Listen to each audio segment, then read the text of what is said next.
안녕하세요. 지금 세계에서 가장 핫한 선수, 궁금한 선수에 대한 모든 것을 분석해드립니다. 스카우트 H, 국내 최고의 해외 축구 전문 기자 김현민 기자와 함께합니다. 안녕하세요. 예, 안녕하세요. 토트넘에 입단한 7천만 유로의 사나이 히샬리송 선수에 대한 궁금증, 손흥민 선수는 또 어떻게 지낼지에 대한 기대감도 커지고 있는데요. 저희가 1편에서 손흥민, 케인과 어떻게 공존할지 또 어떤 강점을 갖고 있는지 소개해드렸습니다. 이번 시간에는 히샬리송의 프로 커리어 전체를 돌아보면서 히샬리송이 어떤 선수인지 세세하게 알아볼 텐데요. 일단 히샬리송 선수 브라질 출신입니다. 어떤 어린 시절, 어떤 팀에서 성장했는지부터 소개 부탁드립니다. 그러니까 솔직히 말하면 다른 브라질 선수들보다는 무명 시절이 길었어요. 예, 사실 제가 느끼기에도 사실 뭐 브라질을 대표하는 뭐 유스 팀들이 많잖아요. 명문 팀들의 뭐 산토스, 상파울루, 뭐 플라멩고 뭐 이런 이름들이 있는데 좀 낯선 이름에서 성장을 했더라고요. 예, 일단 뭐 7살에 동네 팀인 노보 베네시아에 이제 입단을 해가지고 거기서 뛰었었거든요. 예, 그래서 노보 베네시아 유스 팀에서 뛰었었고요. 예, 그리고 이제 만 16세 때 이제 레알 노로에스치라는 유스팀으로 갔어요. 근데 뭐 이 팀도 그렇게 유명한 팀은 아니죠. 네, 사실 뭐 딱 들어도 알만한 팀들이 브라질에는 많은데 뭐 요 정도면 어린 시절에 아주 뭐 천재적으로 기대를 받던 뭐 세기의 유망주는 아니었다 이렇게 볼 수 있겠습니다. 그래도 노로에스치 그 20세 만 16세 20세 이하 팀에서 뛰면서 그러면서 그 팀에서는 득점왕을 차지를 했었다라고 하더라고요. 그리고 지역 단계에서는 그래도 꽤 기대할 만한 선수였고 팀에서도 에이스였다. 네, 근데 문제는 이때 이제 그래서 만 17세가 됐을 때 조금 더 이제 좋은 팀으로 가려고 아바이라던가 아니면 이제 피게이렌시 그렇죠. 선수도 봤죠. 브라질 1부 리그에 좀 많이 있었던 팀이죠. 트라이얼을 봤는데 다 탈락을 했었대요. 예, 그래서 다 실패로 돌아갔었는데 2014년에 이제 만 17세의 나이에 간신히 이때 솔직히 말하면 마지막 트라이얼이라고 생각을 했대요. 왜냐면은 집에서 무려 600km가 떨어진 벨로 호리존치에 위치한 그래서 차로 11시간 걸리는 거리였대요. 예, 거기에 위치한 아메리카 미네이루. 여기도 별로 그렇게 생소한 팀이죠. 그래도 저는 이제 브라질을 워낙에 오래전부터 관심 갖게 봤기 때문에 좀 아는 팀인데 왜냐하면 이 벨로 호리존치도 제가 브라질도 가봤거든요. 큰 도시고 여기를 대표하는 팀이 아틀레티코 미네이루라고 호나우지니와 함께 코파 리베르타도레스 우승한 팀인데 그렇죠. 그 팀의 지역 그 라이벌 팀입니다. 그러니까 그 팀보다 좀 더 많이 떨어지긴 해도 그래도 양대 팀이라고 뽑힌다면 아틀레티코 미네이루하고 아메리카 미네이루인데 하프 리그에 좀 많이 있죠. 좀 이제 이름은 알려져 있지만 지금은 이제 많이 떨어져 있는 뭐 그런 팀이라고 할 수 있겠죠. 여기 어쨌건 간에 트라이얼을 해가지고 간신히 입단을 성공했다고 하는데요. 그 당시 그 히샬리송의 소꿉친구였던 페드로 에마누엘이 그가 이것과 관련된 에피소드를 얘기를 해줬었거든요. 뭐라고 했냐면요. 히샬리송이 나한테 이제 그 아메리카 미네이루로 트라이얼을 받으러 간다라고 했을 때 이미 그의 축구화는 다 해져 있었대요. 다 해져 있었는데 검은 축구화였대요. 검은 축구화였는데 딱 저기 보니까 파란색 축구화랑 분홍색 축구화가 보이더래요. 그래갖고 야 차라리 여기서 눈에 띄게 눈길이라도 끌게 그런 축구화 신고 가서 해보는 게 어때라고 했는데 정말 다행히도 모든 일이 잘 풀려서 그래서 입단할 수 있었다라고 얘기를 하더라고요. 친구 덕을 잘 봤다 이렇게 볼 수 있겠네요. 어찌됐거나 이제 많은 어려움 끝에 그나마 이름이 알려진 아메리카 미네이루의 어린 나이에 갔고 가서 좀 잘 풀린 것 같아요. 곧바로 이제 17세 이하 팀에서 뛰면서 미네이루 그 챔피언십 우승을 차지를 했었습니다. 이때 그 히샬리송이 4경기에서 4골을 넣었다라고 하더라고요. 그리고 이제 2015년에는 1군에 승격해가지고 이때 그가 아메리카 미네이루는 세리에 배 거기가 2부 리그에 있었거든요. 그 팀에서 뛰면서 24경기 9골 4도움을 기록을 했습니다. 뛴 경기에서도 12승 뭐 4무 8패니까 준수한 성적을 이끌어냈다 이렇게 볼 수 있겠고 또 어린 나이를 감안한다면 이제는 조금씩 주목을 받을 만한 실적을 냈다라고 볼 수 있겠네요. 뭐 이때 같이 뛰었던 선수는 만시니 저기 보이죠? 로마에서 활약을 했었죠. 그랬죠. 같이 뛰었었는데요. 그래서 곧바로 1년 만에 이제는 조금 명문이라고 할 수 있는 플루미넨시로 이적을 했죠. 사실 뭐 국내 팬들에게 조금 생소할 수 있겠지만 브라질에서는 플라멩고하고 플루미넨시가 플라플루 더비라고 라이벌 관계를 이루고 있고 사실 플루미넨시도 브라질 대표급 선수들을 뭐 지난 10년 전까지만 하더라도 많이 보유를 했고 지금도 지금 잘하고 있잖아요. 그래서 그러니까 히샬리송이 영입되기 이전까지 바로 전까지 뛰었던 선수가 호나우지뉴였고요. 그래서 호나우지뉴랑 사진 찍은 것도 굉장히 많아요. 인스타그램 봐보면은 호나우지뉴랑 찍은 사진도 많고 동시대 때 같이 뛰었던 선수가 프레드, 예. 그가 브라질 대표팀 공격수였던, 예. 예, 그리고 이제 동나이 때 비슷한 그 제르송, 예. 예, 뭐 AS 로마 갔다가 뭐 실패했던 뭐 그런 선수도 있고, 엘리케 그 수비수, 그렇죠. 예, 예. 파울로 엘리케가 나폴리에 있었던, 예. 예, 그런 선수들, 그리고 골키퍼에도 브라질 대표팀에서 거의 나오진 못했지만 그래도 대표팀에 심심하면 이름이 올리는 디에고 그 예. 카르바일리, 예, 이런, 카발리에리. 예, 이런 선수들이 있었죠. 예, 그리고 무엇보다 사실 그 프레드 선수가 또 2014 브라질 월드컵 당시에 주전 공격수로 뛰었던 선수인데 플루미넨시에서 가장 대표적인 선수 중에 한 명으로 어떻게 보면 이제 브라질 대표팀에 이제 뛰고 있는 히샬리송의 선배격으로서 예. 같은 팀에서 좀 몸담으면서 많은 걸 좀 알려줬다 이렇게 좀 볼 수가 있겠는데요. 예. 일단 플루미넨시에서도 기록이 괜찮아요. 예, 물론 그러니까 데뷔 시즌은 조금 힘들었어요. 그거가 28경기에 출전해가지고 세리 A 기록인 건데요. 예, 일부 리그. 예, 4골 1도움에 그쳤거든요. 이때 그러니까 부상, 일단 가자마자 2번 부상을 당하기도 했었다라고 하더라고요.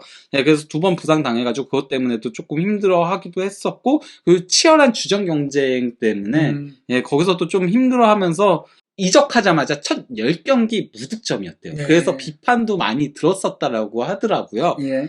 그래도 다행히 팀은 2016년 프리메이라 리가 두 브라질. 이게 예. 그러니까 솔직히 말하면 딱 두 시즌밖에 없었던 거거든요. 예. 2016년하고 2017년. 이게 예. 그러니까 리우주 포함해가지고 브라질 남부 지역 팀들끼리 치른 리그전이에요. 예, 예. 브라질 별별 대회 그렇죠. 사실 뭐 1년 내내 경기를 하고 지역 리그, 지역 컵 대회, 예. 전국 컵 대회, 전국 리그 많이 대회가 있습니다. 그러니까요. 그래서 이제 막 거의 막 80경기씩 뛰죠. 브라질 선수들은. 예. 예, 어쨌건 간에 거기서 우승을 차지를 하긴 했었습니다. 그러면서 이제 본인도 이제 이듬해에는 좀 기록이 괜찮았어요. 예, 그러니까 이듬해에는 주전으로 발돋움하면서 2017년 이게 그러니까 딱 전반기만 뛰었던 거거든요. 왜냐면은 이제 이적을 하게 되기 예. 때문에 예, 그러니까 2017년 1월부터 6월까지 뛴 건데 왜냐면 남미는 이제 그러니까 연으로 예. 시즌이 가니까 그렇죠. 예, 그때 14경기 출전해가지고 5골 5도움을 기록을 예, 했었죠. 이것도 보면 사실 뭐 10개 공격 포인트를 14경기에서 네. 만들었으니까 꽤 높고 또 이제 남미의 유로파리그라고 할 수 있는 예. 코파 수다메리카나에서도 4경기 2골 1도움이면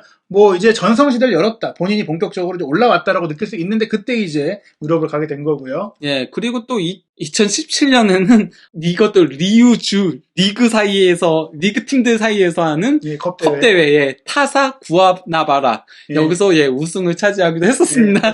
어찌됐거나 이제 어린 나이에 많은 경기들을 경험하면서 예. 또 발돋움할 수 있는 단계를 플루미넨시에서 보냈다는 것은 이제 좋은데 사실 저희가 이제 1편에서 말씀드렸지만 히샤이송이 브라질 선수들이 갖고 있는 특유의 그런 기술적인 섬세함을 못 갖고 있다 보니까 어린 나이에 유스 단계에는 좀 주목을 못 받았지만 그래도 네. 본인의 투쟁심을 통해서 프로 레벨에서는 오히려 좀 예. 두각을 나타냈다. 실제 그러니까 뭐 히샬리송을 어렸을 때 봤던 많은 지도자들이라던가 예. 아니면 뭐 에이전트들이나 이거는 뭐 제가 여기 준비해 온 건 아니지만은 여러 가지 이제 자료들 찾아봤잖아요. 인터뷰들 같은 예. 것들 보면은 히샬리송은 조금도 남기지 않고 진짜 매 경기 100%를 다 소진하면서 뛰었다라고 얘기하더라고요. 그래서 히샬리송처럼 정말 열심히 뛰는 선수는 없었다라고 평가들을 많이 하더라고요. 사실 저는 히샬리송의 뭐 스타일이라든지 지금 이력을 보니까 둔가가 좀 떠올라요. 그러니까 브라질 특유의 그 화려한 선수는 아니지만 예. 또 다른 의미에서는 이제 브라질에서 살아남기 위한 뭔가 본인만의 무기를 만들었다. 결국에 이제 유럽에 관심을 받게 됩니다. 예, 먼저 그 2017년 1월에 아약스가 히샬리송을 영입하려고 800만 유로의 이적료를 제의를 했었다라고 하더라고요. 히샬리송이 2017년 1월부터 2월 사이에 그때 그 20세 이하 월드컵 남미 지역 예선에서 상당히 두각을 드러냈었다라고 하더라고요. 그래서 아야스 스카우트들의 눈길을 잡아가지고 그래서 이적 제의를 했는데 이때 플루미넨시가 그 제의를 거절을 했었고 그리고 마르코 실바 감독 그러니까 당시에는 와포드 감독이었던 전화해가지고 우리 팀으로 와라 이렇게 얘기를 했었다라고 하더라고요. 그래서 결국엔 아약스에 오퍼가 있었지만 구단도 선수도 일단은 마다했고 그 외에 이제 와포드를 통해서 유럽에 가게 되는데 그 전에 사실 브라질 리그의 또 명문팀에서도 오퍼가 있었죠. 예, 2017년 여름에 파우메이라스에서 영입을 제의를 했었는데 파우메이라스가 당시에는 2016년 세리에 A 우승팀이었거든요. 그렇죠. 네. 그래서 이제 남미의 챔피언스 리그인 코파 리베르타도레스에 참가를 하고 있었어요. 그래서 히샬리송도 코파 리베르타도레스에 너무 뛰고 싶어가지고 그래서 이적을 시켜달라고 요청을 하면서 출전을 거부했다라는 얘기가 있어요. 뭐 물론 히샬리송은 나중에 가가지고 나 그때 부상이었다 이렇게 얘기는 했는데 근데 실질적으로는 진짜 거부한 게 맞는 것 같긴 해요. 하지만 이제 결과적으로 이제 리그 내 라이벌로는 보내기가 어려운 그렇죠. 상황이고. 그리고 히샬리송이 어쨌건 간에 인정을 한 내용인 거거든요. 저 프로토콜로 적혀 있는 게 파우메이라스에서 리베르타도레스에서 뛰고 싶었다는 걸 인정했다. 히샬리송이 그 당시에는 그 얘기를 한 겁니다. 그러면 결과적으로 이제 유럽에 진출하게 됩니다. 예, 그러니까 그 아까 얘기했던 마르코 실바 감독이 이끄는 와포드가 1120만 파운드라는 나름 그러니까 솔직히 말하면은 그래도 히샬리송이 뭔가 클럽 레벨에서는 크게 보여준 건 없었거든요. 그렇죠. 네. 예, 근데 남미에 있는 선수한테 1120만 파운드는 제법 비싼 금액이었어요. 그렇죠. 게다가 이제 프리미어리그 팀으로 바로 간다는 게 사실 브라질에서도 워크퍼밋 문제도 있기 때문에 여러 가지로 쉽지가 않은데 투자를 해갖고 데려올 정도로 뭔가 좋게 봤다는 얘기죠. 네, 그렇죠. 그래서 이제 와포드로 가가지고 데뷔 시즌에 프리미어리그 데뷔 시즌에 37경기 출전해가지고 5골 5도움.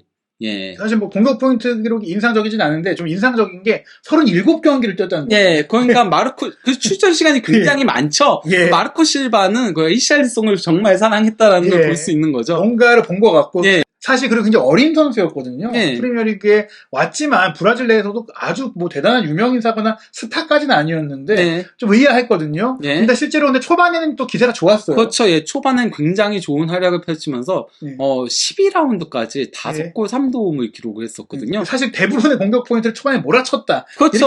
아까 5골 5도움이라고 했잖아요. 아까 초반에 한 거잖아요. 그러니까 이 기세가 이어졌다면 사실 후반기에도 이어졌다면 이미 뭐 대스타가 됐을 것 같은데요. 근데 이제 이때 맨유가 마샬을 엄청난 돈에 발롱도르 옵션까지 넣어가지고 거액에 그때 그래갖고 너무 비싸게 영입한 거 아니야? 그런데 초반에 너무 잘해가지고 마샬이 지금의 마샬을 생각하면 안 되죠. 모나코의 스타. 그때 그래서 성공한 영입이다 이런 얘기가 나왔을 때 마샬과 거의 도리어 마샬보다 세부 스탯들이 더 좋죠. 패스만 제외하고는.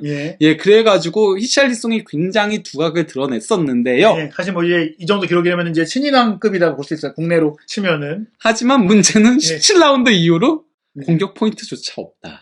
이게 좀 의아한데요. 보통은 입단하고 초기에 적응기를 겪고 나중에 골이 터지고 포텐이 터지는데 오자마자 잘하다가 후반기 부진. 대체 무슨 일이 있었던 건가요? 저는 그러니까 이 선수가 기본적으로 킥 정확도가 기복이 굉장히 심하다라고 했잖아요. 그러니까 삘 받을 때는 조금 그것들이 잘 되다가 안 받을 때는 또 한도 끝도 없이 안 맞는 골을 꾸준하게 넣는 유형은 아니에요. 근데 좀 의아한 건 또 하나가 그렇게 골을 못 넣으면 이제 주전에서 밀리거나 출전 시간이 줄어들어야 되는데 물론 막판엔 조금 줄어들긴 했지만 그래도 계속 졌단 말이에요. 그렇죠. 마르코 실바가 워낙 사랑했기 때문에 믿음의 축구. 믿음의 축구를 한 거죠. 이게 진정한 믿음의 축구죠. 사실 우리가 이제 일부에서도 얘기 드렸지만 골을 못 넣어도 기여하는 바가 있기도 해서 뛰긴 했겠지만 어찌됐거나 이건 너무 심했죠. 이건 선 넘었죠. 솔직히 말하면은. 그러니까 후반기 무득점, 무도움, 뭐 거의 공격 포인트가 없었거든요. 근데 또 하나 흥미로운 사실이 있습니다.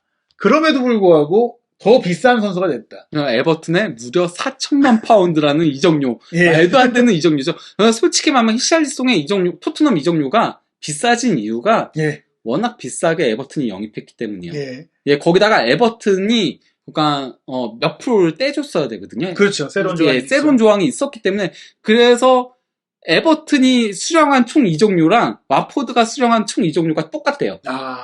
그 세론 빼가지고 똑같다라고 하더라고요. 결과적으로 와포드는 뭐 그래도 어느 정도 회수를 좀 했다라고 할 수 있겠는데. 아니 회수가 아니죠. 대박 쳤죠. 와포드는 대박 쳤고 솔직히 말하면 에버튼은 좀 손해봤다라고 봐도 무방하죠. 뭐 어찌됐거나 이제 이적을 했는데 이 이적 과정이 조금 의아하긴 합니다. 와포드에서 잘하긴 했는데 왜냐면은 일단 마르코 실바가 에버튼 감독에 부임을 했어요. 와포드에서 좋은 성적을 좀 인정받아서 에버튼으로 가면서 데려갔다. 와포드가 승격팀이었거든요. 승격팀이었는데 전반기만 하더라도 유로파 리그 경쟁하고 있어요. 그러니까 막판에 히샬리송이 잘했을 때는 그때는 유로파 리그 경쟁하다 히샬리송이 무득점에 그치면서 와포드도 같이 조금 내려왔지만 그래도 승격팀 치고는 좋은 성적을 올렸었거든요. 그래서 마르코 실바가 에버튼 감독에 부임하게 됐던 거였죠. 그러면서 자기 애제자를 무조건 영입해야 된다. 이래가지고 비싸게 영입을 했는데요.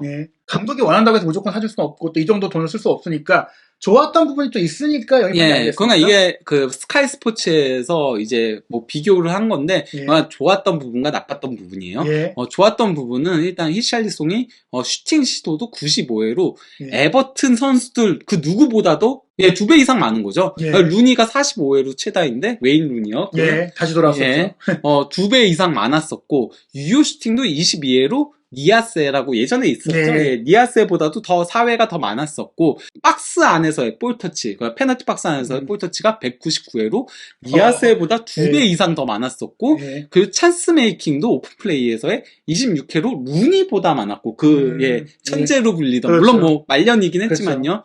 그리고 드리블 돌파도 47회로 당시 에버튼에서 1위였던 월콧 27회보다 2배 가까이 많았었고. 예, 결국에 이제 와포드라는 팀에서 뛰면서 조금 떨어진 시기긴 해도 잉글랜드의 스타인, 루니와 월콧보다 더 월등한 기록을 남겼기 때문에 예. 에버튼이 투자하는 과정에서 근거가 됐다. 가능성은 보여줬다는 그렇죠. 거죠.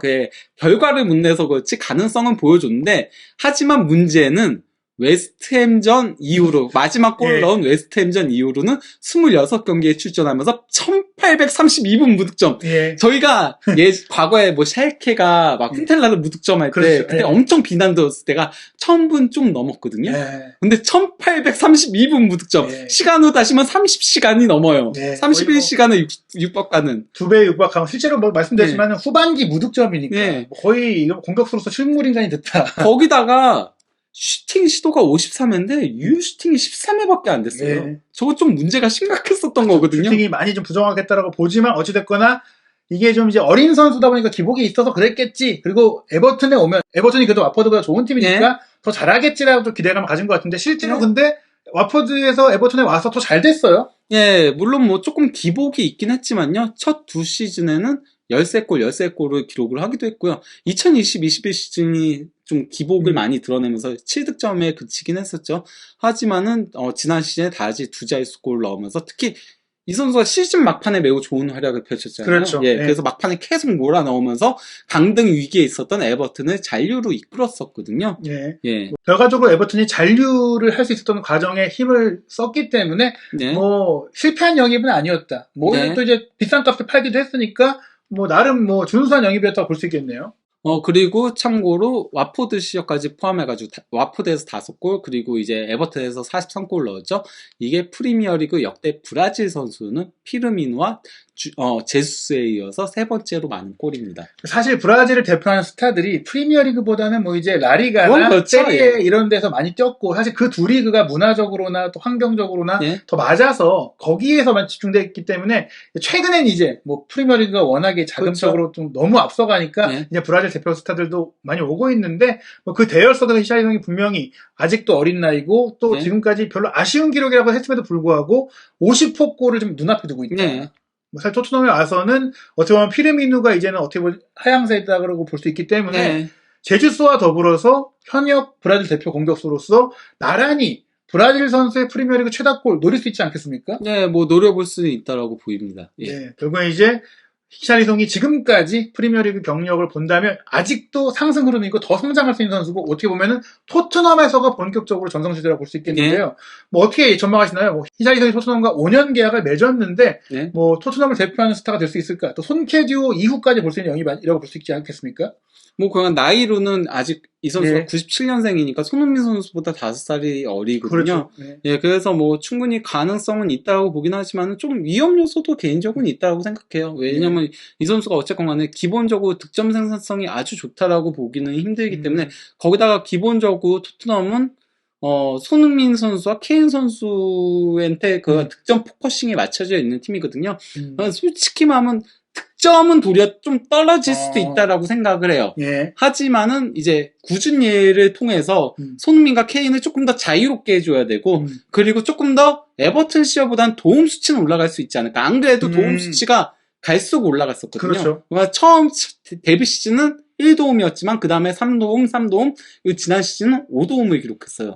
도움 수치는 도리어 더 올라갈 수는 있다. 콜롭세스키도 어쨌건 간에 도움을 많이 올렸잖아요. 저도 개인적으로 기대하는 게 와포드는 물론 승격팀으로서 전반기 잘하긴 했어도 기본적으로 하위권 팀이고 네. 에버튼도 명성상으로는 사실 에버튼이 뭐 중상이라고 보지만 최근의 흐름은 중하 정도로 볼 수 있기 때문에 히사이송이 본인의 커리어에서는 그래도 유럽 무대에서 가장 좀 높은 수준의 팀에서 경기를 하고 좀 상대적으로 약한 팀들 많이 만나게 될 경우는 또 이런 득점적인 부분들이 또 올라갈 수도 있고 발전할 수도 있다고 본다면은 히사이송이 이제 본격적으로 이제 본인의 재능을 시험받을 수 있는 뭐 능력을 시험받을 수 있는 네.